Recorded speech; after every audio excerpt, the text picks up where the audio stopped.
Crude में उछाल और एफआईआईज की लगातार बिकवाली से बाजार के सेंटीमेंट खराब हो गए हैं। निफ्टी करीब 200 अंक गिरकर 23,300 के नीचे फिसल गया है। सेंसेक्स करीब 750 अंक टूटा है। बैंक निफ्टी भी करीब 1% टूटा है।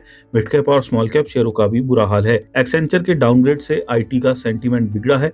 3 दिनों की तेजी के बाद आज बड़ा एक्सीडेंट हुआ है। आईटी इंडेक्स करीब 5% से ज्यादा टूटा है। वहीं टीसीएस, विप्रो और टेक महिंद्रा 5 से 6% टूटकर निफ्टी के टॉप लूजर में शामिल हैं। आईटी के साथ ही रियलिटी और कैपिटल गुड्स में भी दबाव देखने को मिल रहा है। दोनों सेक्टर इंडेक्स फीसदी फिसले हैं। साथ ही एफएमसीजी और कंज्यूमर ड्यूरेबल शेयरों में भी गिरावट दिख रही है। वहीं कैपिटल गुड्स के चुनिंदा शेयरों में खरीदारी आई है। मेटल रिलेटिव स्ट्रेंथ पर एनएसई के सबसे मजबूत सेक्टर्स में से एक है। Metal share monthly ratio chart पर निफ्टी को आउटर परफॉर्म कर रहे हैं। 14 साल के ट्रेंड लाइन रेजिस्टेंस का ब्रेकआउट हुआ है। निफ्टी मेटल इंडेक्स में 15 शेयर शामिल किए गए हैं। हिंडाल्को मेटल इंडेक्स के सबसे मजबूत शेयरों में से एक है। लगातार 5वें हफ्ते शेयर में तेजी का मूड है। 2 साल के राइजिंग चैनल का ब्रेकआउट देखने को मिला है। भाव कमजोर बाजार में भी नए शिखर के जोन में है। वायदा में शॉर्ट कवरिंग नजर आई है। जेएसडब्ल्यू स्टील में तेजी का मोमेंटम कायम है। ये 4 साल के राइजिंग चैनल के ब्रेकआउट के कगार पर है। 7 हफ्ते की छोटी रेंज के ब्रेकआउट की तैयारी है।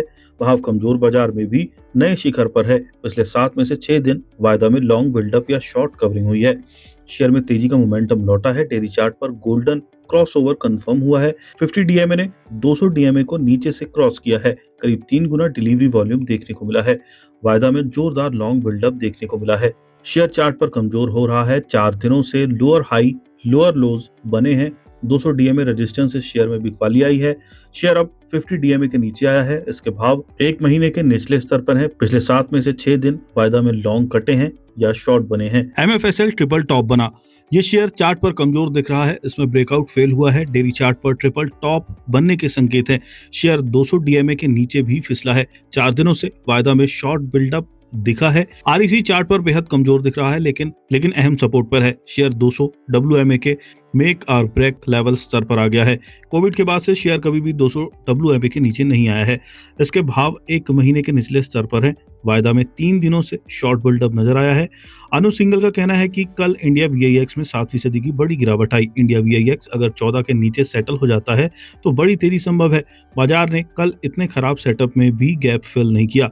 बाजार में प्राइस एक्शन की सबसे ज्यादा अहमियत होती है। 23,300 से 24,000 निफ्टी की एक रेंज रही है। पिछले मंगलवार हम 24,089 तक गए और वहां से फिसले। कल का लो था 23,229, यानी 860 पॉइंट्स की गिरावट आई। अब 24,000 तक जाने का ठीक ठाक चांस लग रहा है। अगर निफ्टी 23,350 से 23,400 पर शुरुआत हुई तो रिस्क रिवॉर्ड देखें नीचे की ओर 23,230 तक की ओर, ऊपर वापस 24,000 की उम्मीद है। अगर स्टॉप लॉस लगा तो लगा, लेकिन लॉजिकल ट्रेड यही होगा। गिरावट में अगले हफ्ते की कॉल्स जोड़ें और स्पॉट पर करीब 23,200 का एक स्टॉप लॉस रखें। इसके अलावा मिड और स्मॉल कैप्स पर फोकस करें, खासतौर पर स्मॉल कैप्स में जहां अच्छी रैली है। अनु सिंगल का कहना है कि लार्ज कैप आईटी में अभी भी दिक्कतें हैं, खासतौर पर विप्रो और एचसीएल टेक जैसी कंपनियां जहां नतीजे खराब थे। रैली में लार्ज कैप आईटी में पोजीशन हल्की करें, लेकिन मजबूती वाले मिड कैप आईटी शेयरों में बने रहें।